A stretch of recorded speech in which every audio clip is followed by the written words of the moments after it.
kilusan. Sa tugma ng panahon, tumakbo sa isang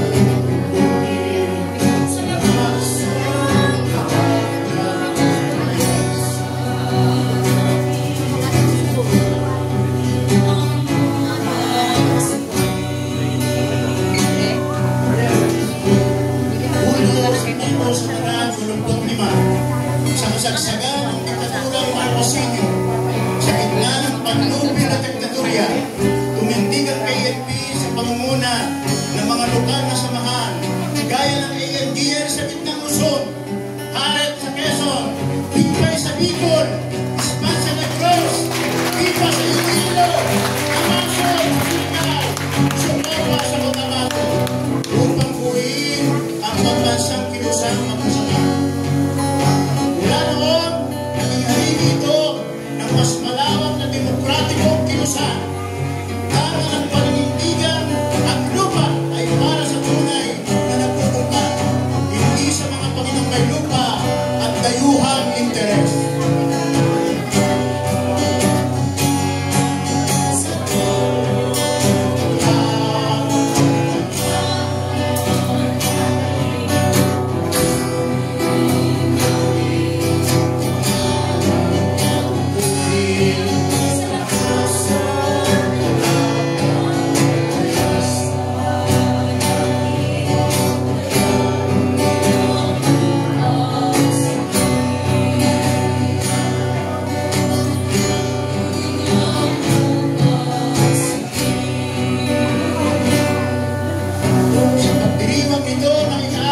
Anibersaryo, taas na mo ang nalalaman at dapat na nilasa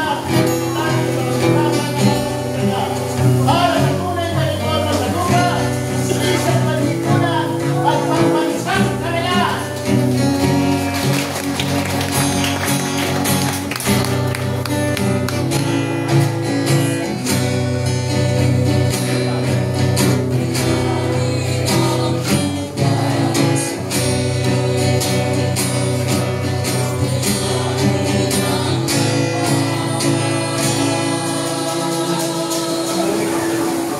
Sige.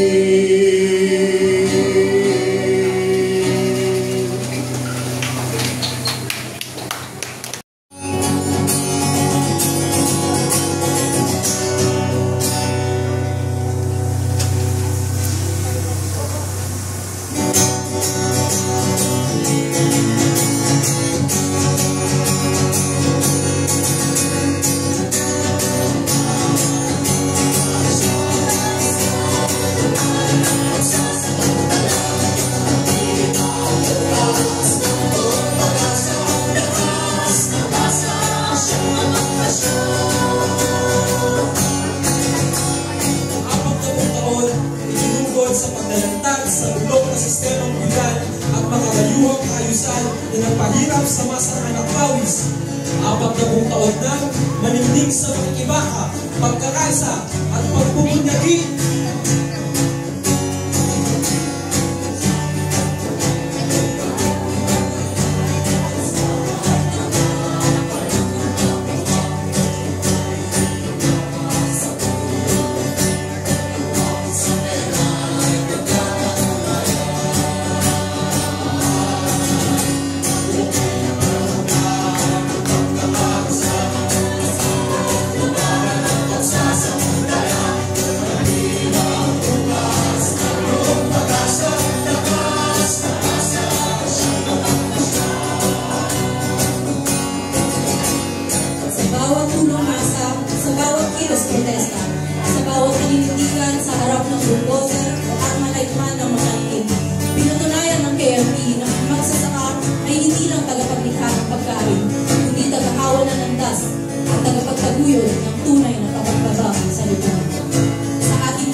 ng makabuluhan para sa mahalagang araw na ito, ipagdiwang ang 40 taon ng maningning na pakikibaka at mga tagumpay, magpunyagi para sa tunay na reforma sa lupa.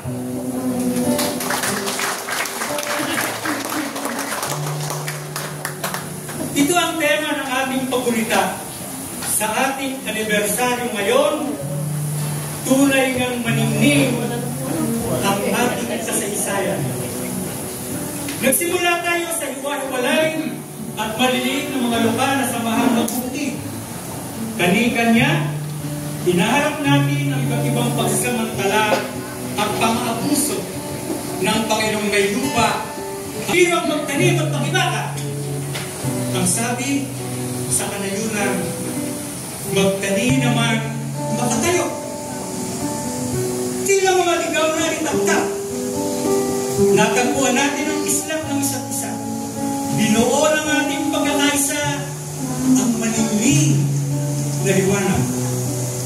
Makasaysay tinatag ang ilusang magpupukit ng Pilipinas noong Hulyo 1985. Binuklod ng KMP ang 500,000 aping magpukit sa ilalim ng 38 pang-probinsya chapter sa buong bansa at mga regional chapter. Marami na tayong kinaharap at napangibabawan mula noon. Itinatapat natin sa kamay ng bakal ng rehimen ang ating aserong paninindigan at pagpupunyatin. Ang bawat kislap sa ating pakikipagtagisan sa bulok na nag-aaring sistema ay nagturo sa atin sa fundamental nitong katangian at sa nangungunang halaga ng ating pagkakapit-bisig. Pinanday tayo sa buhay at kamatayang pakikibaka gaya ng matalim na karit.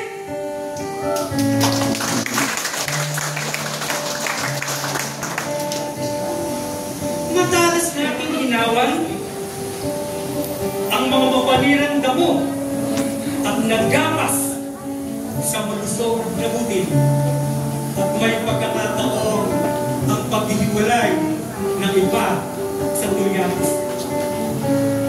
Pagsapit ng dekada 2000, naabot na natin ang 65 pang-probinsang chapter at hanggang 2 milyon kasapian. Kaya, mabuhay ang masang magpupukit na siyang lumilikha ng pagkain. Mabuhay! May nasagot. Malayo-layo na rin ang ating narating. Subalit marami pa tayong pagdadaanan at aabuting mga panibagong tagumpay. Sabi nga ni Tata Fred, tagapangulo ng Alyansa ng Pagpupukit ng Bulacan, ang pakikibaka ay mahayag. Hindi madali at hindi parang excursion. Dumarami ang pagpupukit at maraming kang naghahagila ng daan at gabay tungo sa pagbabago ng liwanag, tungo sa tagumpay. Ngayong hapon, sama-sama nating balik-tanawan ang ating maningning 10 taong kasaysayan ng pakikibaka laban sa feudalismo, pasismo at imperialismo, kabilang ang burokrata kapitalismo. Saksihan natin muli ang hindi nagmamaling na pag-aalab ng diwang palaban ng magbubuti at mamamayan. Ipagdiwang ang 40 taon ng maniling na pakikibaka at mga tagumpay ng KMP. Iba yung magkunyagi para sa tunay na reforma sa lupa. Mga kababayan, muli, mabuhay ang pagbubuti, mabuhay ang sambayanang Pilipino!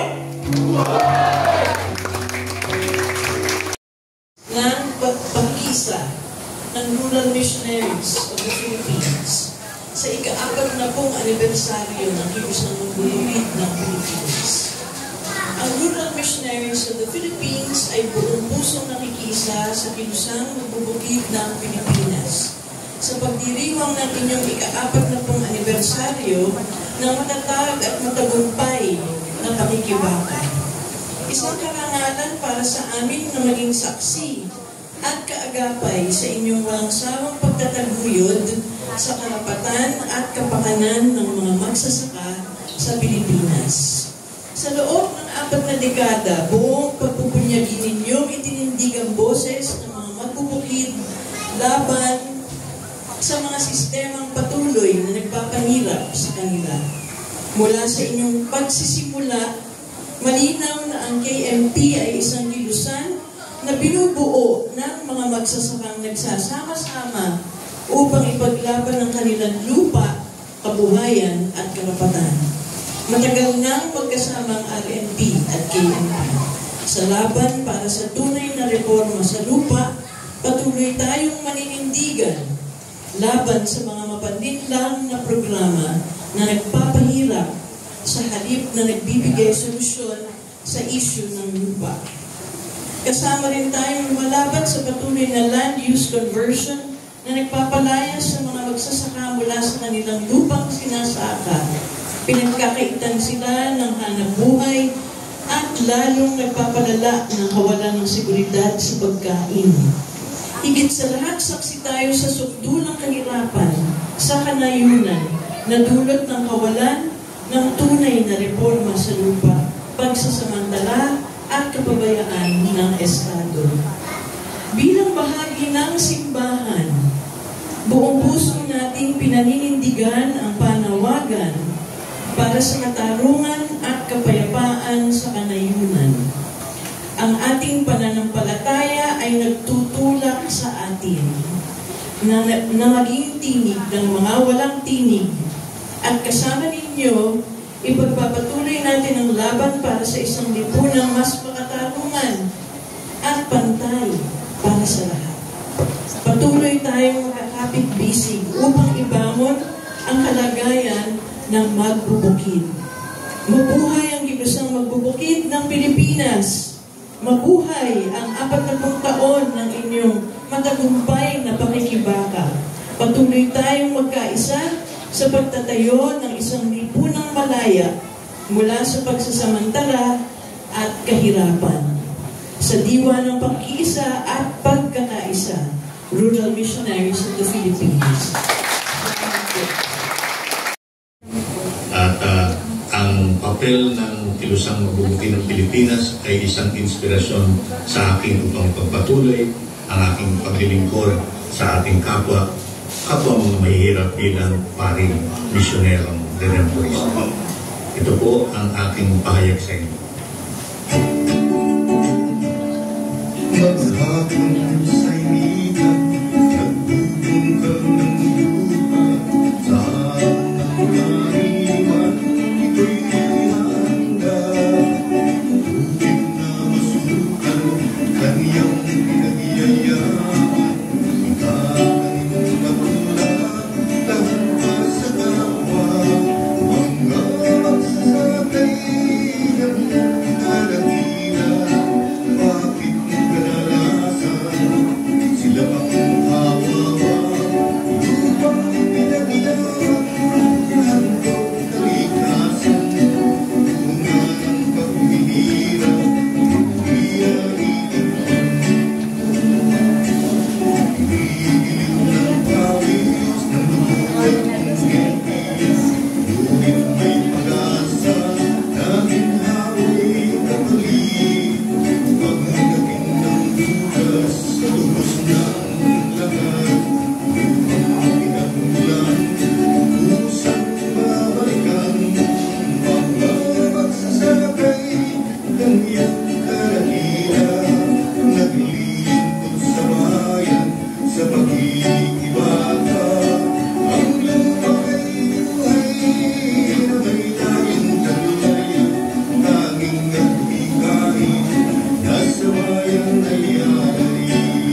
mga kasama sa kilusang mabubukin ng Pilipinas sa inyong anibersaryo, sa ating anibersaryo, 40 years anniversary ng paglilingkod sa bayan.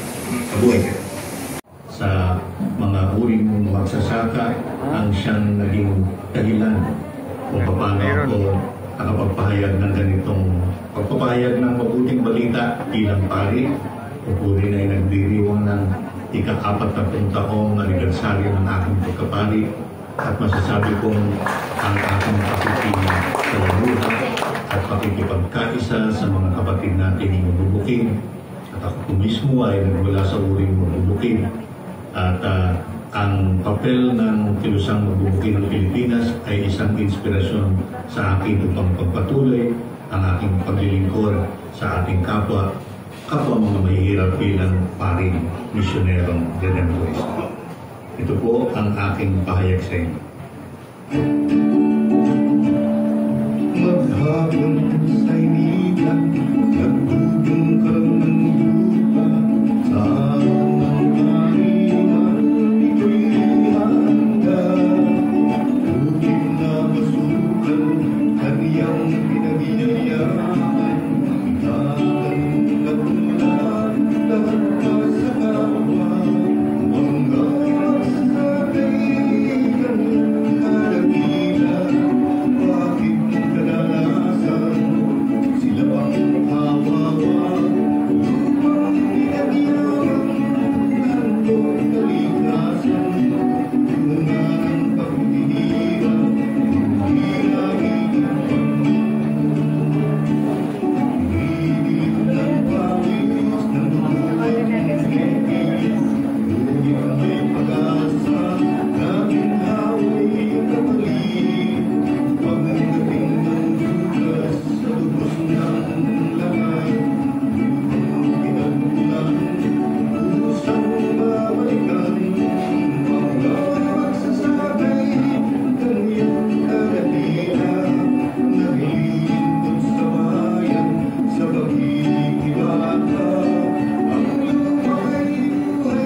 sa kilusang mabubuking ng Pilipinas sa inyong anibersaryo, sa ating anibersaryo, 40 years anniversary ng paglilingkod sa bayan.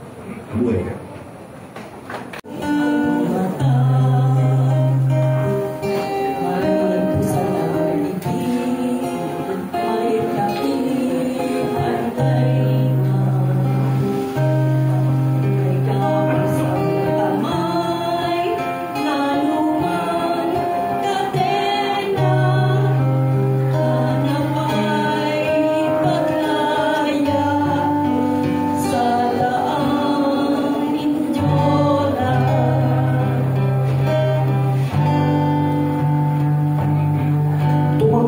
Sari-sari lokal na pagkibang ng Bidyonal sa nagdaang mga dekada.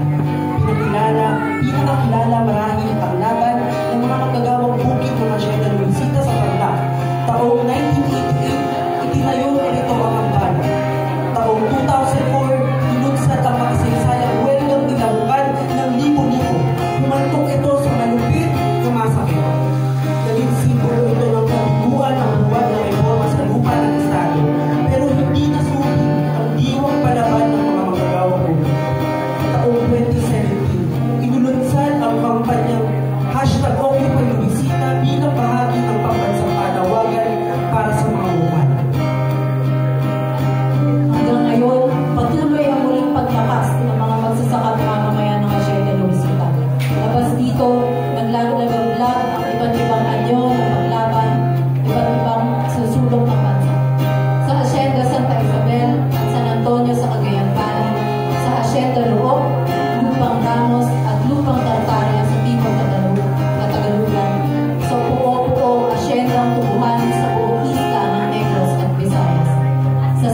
Mindanao University sa Bukidnon at Mindanao. Matalas natin isiniwala ang kabuluhan ng peke reformang agraryo na CARP at ibang ang kontra ng sasamang pakinaan ng mga ito. Higit pa rito, kolektibong binalangkas natin ang alternatibong tunay na reforma sa lupa.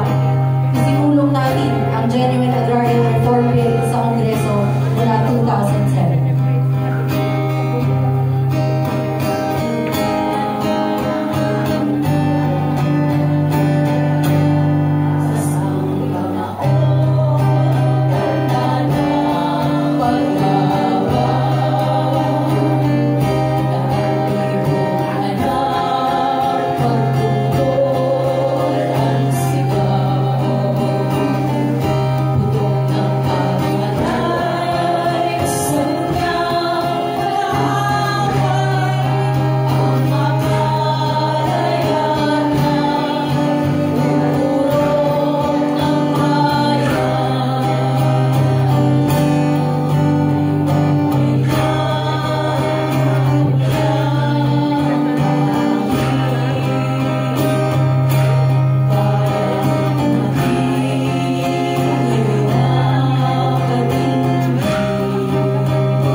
Lubos po ang aking kagalakan at pasasalamat na maging kabahagi sa napakahalagang okasyon na ito, ang ika-40 anibersaryo ng Kilusang Magbubukid sa Pilipinas.